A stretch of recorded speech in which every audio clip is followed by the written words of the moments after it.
ভাই এই দুনিয়ায় গরিবের কেউ নেই। ও ভাই ঠিকই কইছো, এটা জুর জুর তা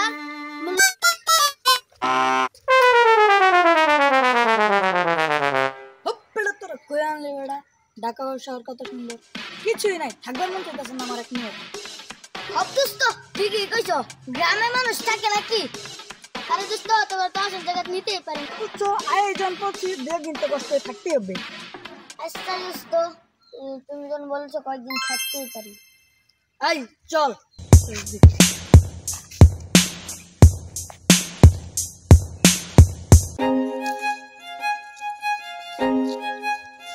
আমি কামড়ি খেতে কামড়া এই যদি ডাসর বলে কত সুন্দর সুন্দর জায়গা এন যে জায়গা মতাম তেও ধানটা একটু বাঁচত। এই গ্রামও কামড়তো তে ধানটা কয়লে গেছে। ঠিকই কইছ, যেতাম যেতাম না বাবাটা। ঠিক আছে বললাম, হেরা কেন কি করছে? সাপ ধান কাটতে হাইটা রইছে, কামড়াইতে কোনো বিচারে হাইতাছি না। খেত তো ভাইকা রইছে ওই, কিন্তু অনেক তো কামলাই তো মিলতেছে না। দেহি সামনে যাই, কোনো কামলা সামলা মিলে কিনা। আমার তো সাপ সামনে রাতি কোনো কাম না ভাই। চল চল দোস্ত, তোর বাকা গেছে, খাওয়া দাওয়া করতে হবে। দোস্ত পেটে খুব খিদে লাগছে, চল। ওই বেটা কি পাক সাপ করছে বলতে পারিস? আরে দোস্ত এদিকে যা আছে তাই আছে, দোস্ত এদিকে যা আছে তাই চল।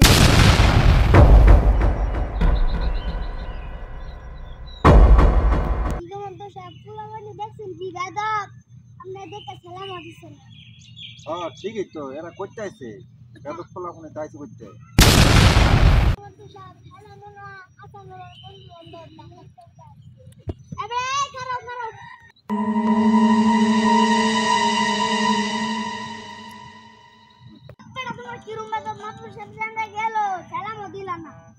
ভুলে গেছে বুঝতেছি। হ্যাঁ বুঝতেছি তো, এরা কারা? ও ডাকাত চাইছে, এর লিগাই তো গ্রামের কালচার বুঝে না, গ্রামও কি চলে না চলে এটা বুঝে না। আচ্ছা ঠিক আছে, যা হয়েছে সামনের থেকে যাতে এরকম কোনো ভুল না হয়, গ্রামের সম্বন্ধে তুই বুঝাই দিস, বুঝছস বিষয়টা? আর যে ভুল না হয়। আচ্ছা এরুককে মাদুর সাপ।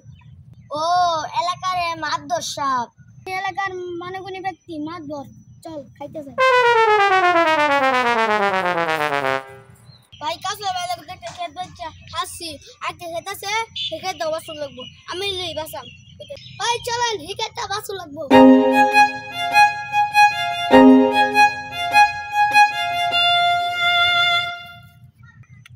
সালাম বরকত খারো ভাই। মাত্র সাপের তা ধান ফাইকা হইছে, ধান কাটতে চলা ভাই। আমরা তো আইতে খেতে লাগছি, হিকেট কে যাবো লাগুল লাগবো। ওই বেটা মাত্র সাপের কথা কইছি, তোর কান্দা কি বাতাস জানা? আর তো সাপ জল যাই কর আইটা খেতে কাটতে বলে আমার। আচ্ছা আমার কথা আমি কইছি কারণ আমি শুনলে না আমার জায়গা আমি ভাই এই দুনিয়ায় গরিবের কেউ নেই। ও ভাই ঠিকই কইছো, এটা জুর জুর তার মুল্লুকটা যাও বা হইব না। চল গা কামলিকা চল।